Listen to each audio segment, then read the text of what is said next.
Mi padre murió cuando yo tenía 15 años. Se fue en un accidente de aviación, no en un circuito de carreras, lo cual resulta extrañamente irónico tratándose de Graham Hill, un hombre que sobrevivió a los años más letales de la Fórmula 1 solamente para perder la vida en un avión que él mismo pilotaba de regreso a casa después de una sesión de pruebas. Crecí con su ausencia como compañera permanente. Crecí sabiendo que mi apellido generaría expectativas imposibles en un mundo que todavía recordaba a mi padre como uno de los grandes campeones. Y crecí entendiendo, quizás antes de lo que cualquier adolescente debería, que la vida no te garantiza un mañana por mucho que hayas conquistado ayer. He compartido pista con generaciones extraordinarias. Alcancé la Fórmula 1 en un momento donde las leyendas de los 80 todavía estaban activas y los dominadores de los 90 apenas comenzaban a mostrar de qué eran capaces. Existen 5 nombres, solamente 5 entre docenas de pilotos magníficos, que alteraron algo fundamental en mi forma de entender qué significa realmente ser un piloto excepcional. Comienzo con alguien que probablemente no esperan encontrar aquí. No porque carezca de méritos, que los tiene de sobra, sino porque nuestra historia compartida rara vez se cuenta con la profundidad que merece. Riccardo Patrese. Ya sé lo que están pensando. ¿Patrese? ¿En una lista de los 5 mejores? Escúchenme antes de juzgar. Cuando Williams me dio la oportunidad de hacer mis primeras pruebas con el equipo, Riccardo Patrese todavía estaba allí. Era un veterano con más de 200 grandes premios a sus espaldas, algo absolutamente inaudito en aquella época. 200 grandes premios.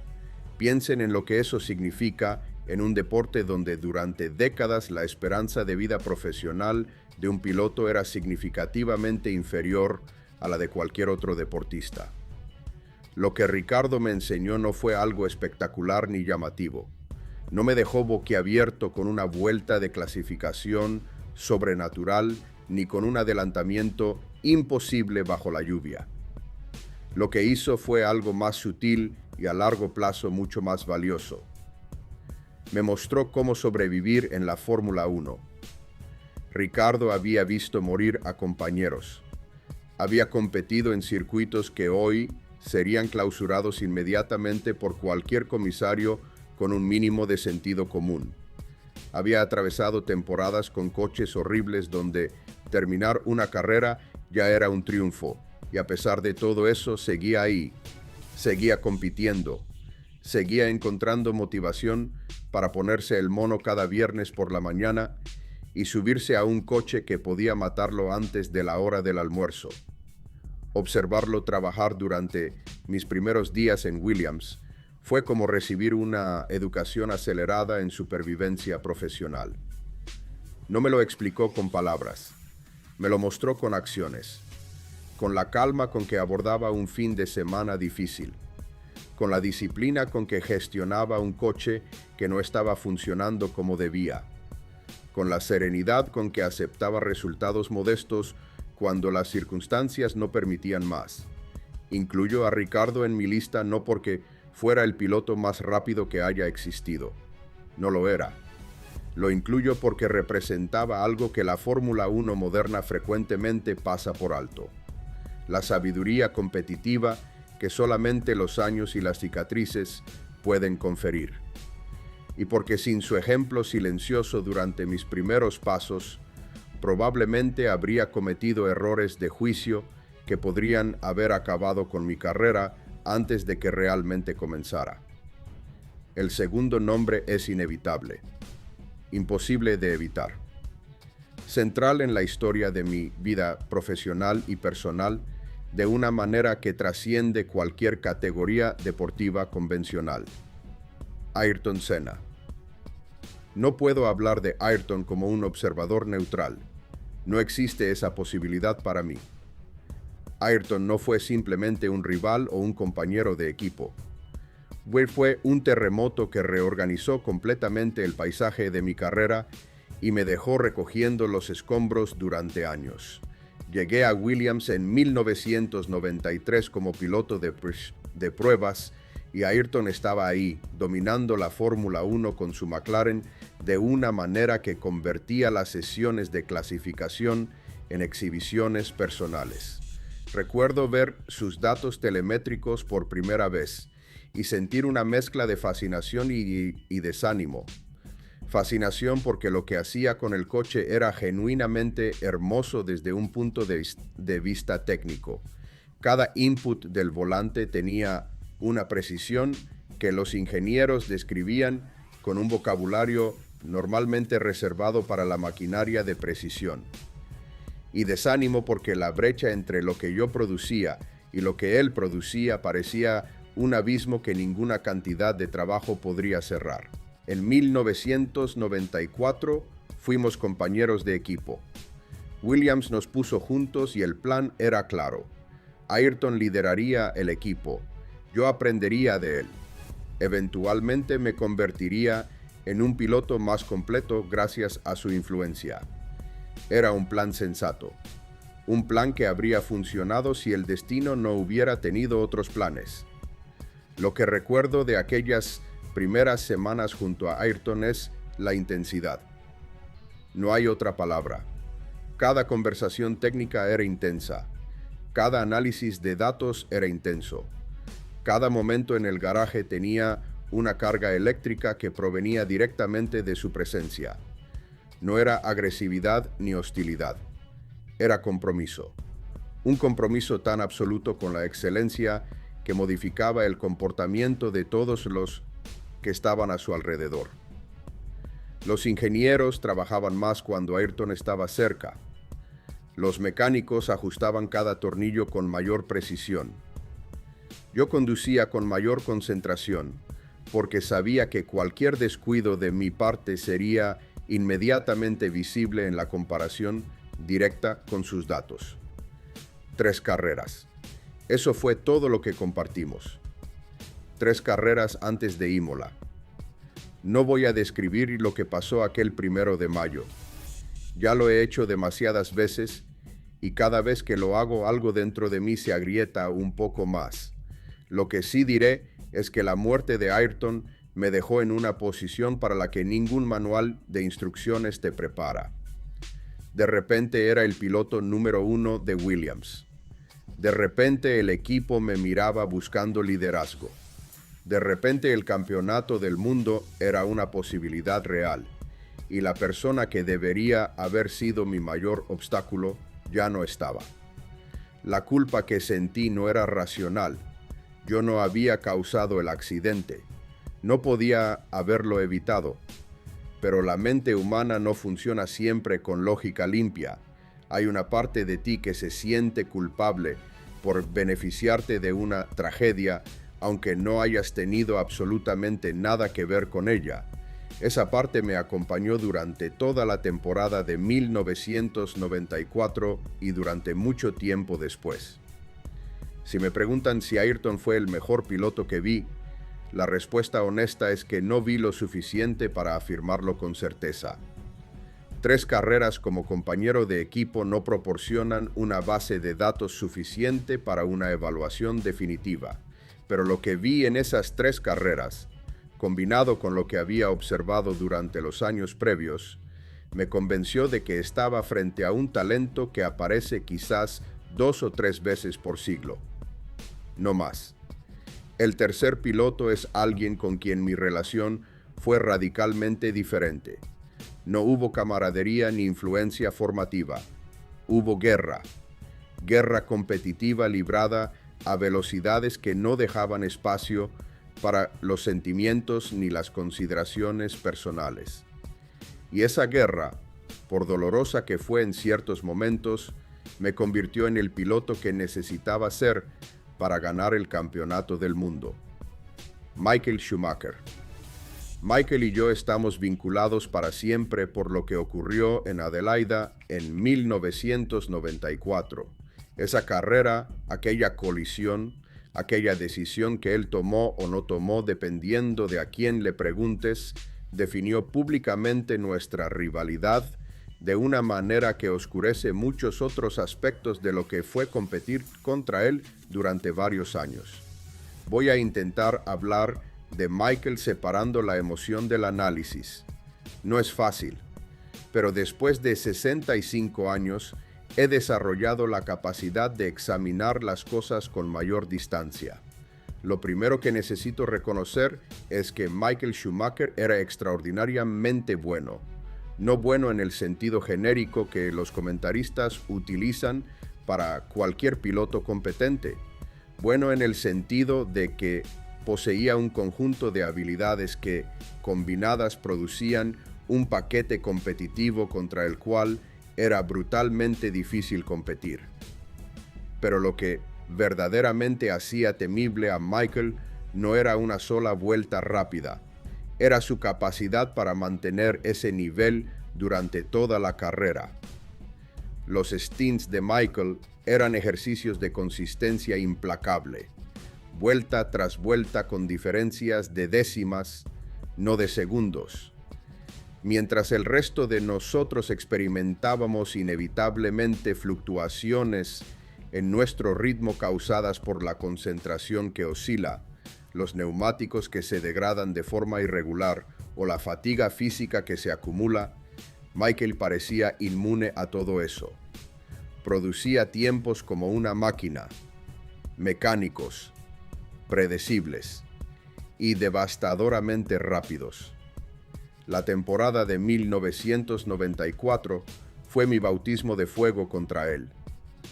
Después de la muerte de Ayrton, me encontré luchando por el campeonato contra un hombre que llevaba menos tiempo que yo en la Fórmula 1, pero que conducía con una madurez y una agresividad controlada que me superaban en varios aspectos. Michael ganaba carreras con una autoridad que no dejaba lugar a dudas sobre quién era el mejor piloto en la pista ese día. Y en las carreras donde yo conseguía estar cerca de él, la presión que ejercía desde delante era asfixiante. Adelaida. Última carrera de la temporada. Michael llegaba líder del campeonato por un punto. Yo necesitaba adelantarlo para ganar el título. Él cometió un error, tocó el muro, dañó su coche. Yo intenté adelantarlo. Lo que ocurrió después sigue siendo debatido más de 30 años después. Para mí fue una maniobra deliberada. Para Michael fue un incidente de carrera. La verdad probablemente contiene elementos de ambas interpretaciones. Lo que no se debate es el resultado. Ambos fuera de la carrera. Michael campeón. Yo con un chasis roto y una temporada entera de esfuerzo convertida en nada en una fracción de segundo. Podría haber permitido que esa experiencia me envenenara permanentemente contra Michael. Durante un tiempo lo hizo, pero con los años comprendí que la amargura sostenida solamente perjudicaba a quien la mantenía, y cuando eliminé la emoción y evalué a Michael estrictamente como piloto, la conclusión fue ineludible. Era uno de los mejores que han existido. En 1995 volvió a ganar el campeonato con una superioridad más clara. El Benetton era un coche excelente y Michael lo condujo con una maestría que dejó al resto del campo compitiendo por las migajas. Yo terminé segundo en el campeonato, pero la distancia fue considerable. Michael estaba en otro nivel y la honestidad me obliga a reconocerlo. 1996 fue diferente. Williams finalmente me proporcionó un coche que era claramente el más rápido de la parrilla. Y ese año demostré que cuando las condiciones eran equitativas, yo también podía dominar. Gané 8 carreras. Gané el campeonato del mundo. Finalmente conseguí el título que se me había escapado 2 años antes. Pero incluso durante mi año de gloria, Michael consiguió 3 victorias con un Ferrari que no tenía derecho a ganar carreras contra el Williams. Esas 3 victorias fueron quizás la mejor demostración de lo que él era capaz. Extrajo de aquella máquina resultados que ningún otro piloto del mundo habría podido conseguir. Eso es genialidad aplicada al automovilismo. Cuando miro hacia atrás hoy, con la perspectiva de décadas, reconozco que Michael Schumacher fue probablemente el rival que más me hizo crecer como piloto. No porque me inspirara, sino porque me obligó a encontrar respuestas a problemas que parecían irresolubles. Cada solución que encontré para contrarrestar sus fortalezas me añadió una capa de competencia que no habría desarrollado sin esa presión. Y eso, paradójicamente, convierte a tu mayor enemigo en tu mayor benefactor. El cuarto nombre me genera una sonrisa involuntaria cada vez que lo pronuncio, porque este piloto representaba algo que yo admiro profundamente, aunque nunca conseguí replicarlo completamente: la capacidad de hacer que todo pareciera natural, fácil, inevitable, como si ganar carreras de Fórmula 1 fuera una actividad tan sencilla como dar un paseo por el parque. Jacques Villeneuve. Sé que muchos considerarán esta elección controvertida. Jacques tiene un solo campeonato mundial. Su carrera posterior a 1997 fue una cuesta abajo progresiva que oscureció los logros de sus mejores años. Las estadísticas brutas no lo colocan entre los nombres más impresionantes de la historia, pero yo competí directamente contra Jacques durante su año de campeonato.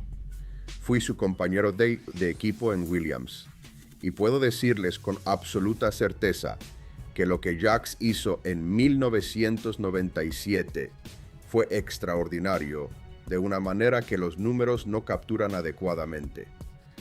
Jacques llegó a la Fórmula 1 en 1996, debutó y casi gana el campeonato en su primer año, casi. Terminó segundo detrás de mí por una diferencia que fue significativa, pero que no reflejaba la verdadera competitividad que Jacques demostró durante toda esa temporada. En su primera carrera en Melbourne, se clasificó segundo y lideró buena parte del Gran Premio antes de un problema técnico. En su cuarta carrera en el Nürburgring ganó 4 carreras. Eso fue todo lo que necesitó para demostrar que pertenecía al nivel más alto. Lo que distinguía a Jacques de otros pilotos rápidos era su mentalidad. Llegó a la Fórmula 1 desde el campeonato IndyCar, donde había ganado las 500 millas de Indianápolis, y traía consigo una forma de entender las carreras que era fundamentalmente diferente a la europea. No tenía reverencia por las jerarquías establecidas. No le intimidaban los nombres famosos. No se autocensuraba en las ruedas de prensa ni moderaba sus opiniones para evitar incomodar a personas con más poder que él. Decía lo que pensaba con una franqueza que refrescaba el ambiente viciado del paddock. La batalla final del campeonato de 1997 en Jerez contra Michael Schumacher fue el momento que definió quién era Jacques Villeneuve. Michael intentó la misma maniobra que había utilizado contra mí en Adelaida. Giró hacia Jacques para sacarlo de la carrera y decidir el campeonato mediante una colisión. Pero esta vez no funcionó. Jacques sobrevivió al contacto. Michael no. El Schumacher quedó atrapado en la grava mientras Jacques continuaba hasta terminar tercero y ganar el campeonato. Esa imagen, la de Jacques continuando la carrera con el coche dañado mientras Michael quedaba varado, fue poética. Una especie de justicia competitiva retrasada que equilibraba lo que había ocurrido en Adelaida 13 años antes, y Jacques la vivió con una calma que resultaba casi desconcertante, como si ganar el campeonato del mundo de Fórmula 1 fuera simplemente el resultado esperado de hacer bien tu trabajo. Lo que aprendí de Jacques fue el valor de la autenticidad en un entorno que premia la conformidad. Jacques nunca intentó ser alguien diferente a quien era. No moldeó su personalidad para complacer a los medios, ni a los jefes de equipo, ni a los patrocinadores. Fue él mismo en todo momento, con todas las ventajas y desventajas que eso conllevaba. Y durante ese breve periodo donde todo se alineó, cuando el talento y la oportunidad y la actitud correcta convergieron simultáneamente, fue absolutamente magnífico. Y finalmente, el quinto nombre, el que cierra esta lista, el que representa algo que yo solamente entreví durante los últimos compases de mi carrera, pero que reconocí inmediatamente como el futuro del deporte. Mika Häkkinen. Mika y yo compartimos generación. Llegamos a la Fórmula 1 aproximadamente al mismo tiempo, ambos intentando hacernos un hueco en un mundo dominado por nombres más grandes que los nuestros. Ambos pasamos años luchando con coches poco competitivos antes de que las oportunidades correctas aparecieran, y ambos entendíamos de una forma instintiva que no necesitaba verbalizarse lo que significaba pelear desde abajo sin la red de seguridad que un nombre famoso o una cuenta bancaria generosa proporcionan. Lo que separaba a Mika de la mayoría de los pilotos que conocí era algo difícil de articular. No era la velocidad, aunque Mika era extraordinariamente rápido. No era la técnica, aunque su pilotaje tenía una limpieza que los ingenieros adoraban porque significaba datos consistentes y predecibles. Era algo más intangible, una tranquilidad interior que parecía blindarlo contra las turbulencias emocionales que el resto de nosotros experimentábamos constantemente. Los finlandeses tienen fama de ser estoicos. Mika llevaba esa cualidad a un extremo que resultaba casi desconcertante.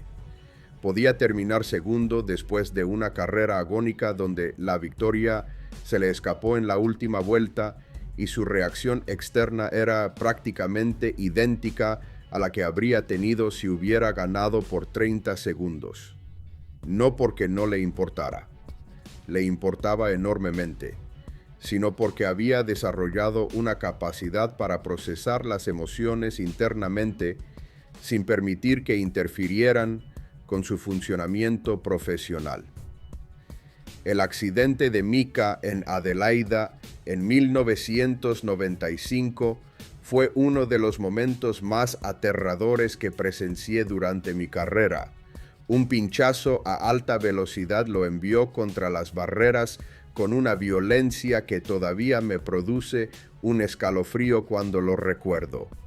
Las lesiones fueron gravísimas. Hubo momentos donde no se sabía si sobreviviría, y cuando sobrevivió, hubo serias dudas sobre si podría volver a competir.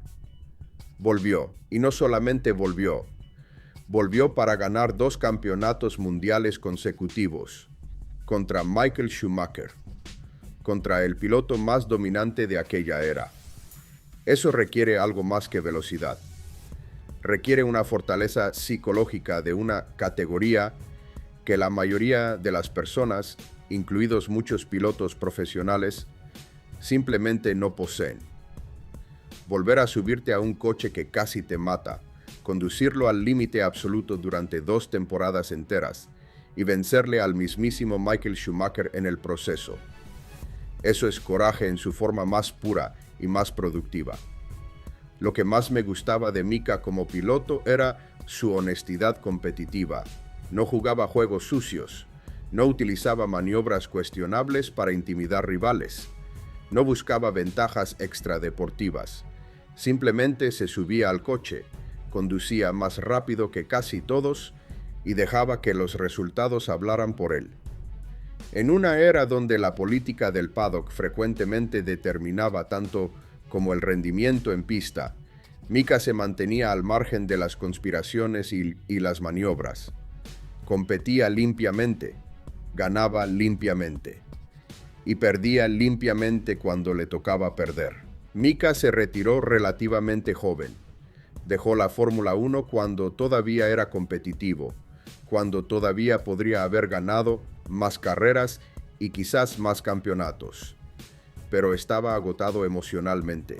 La intensidad de competir al más alto nivel durante años combinada con la recuperación del accidente y la presión constante de luchar contra Schumacher, habían consumido sus reservas internas, y tuvo la honestidad y el coraje de reconocer que ya no tenía la energía necesaria para competir al nivel que él mismo consideraba aceptable.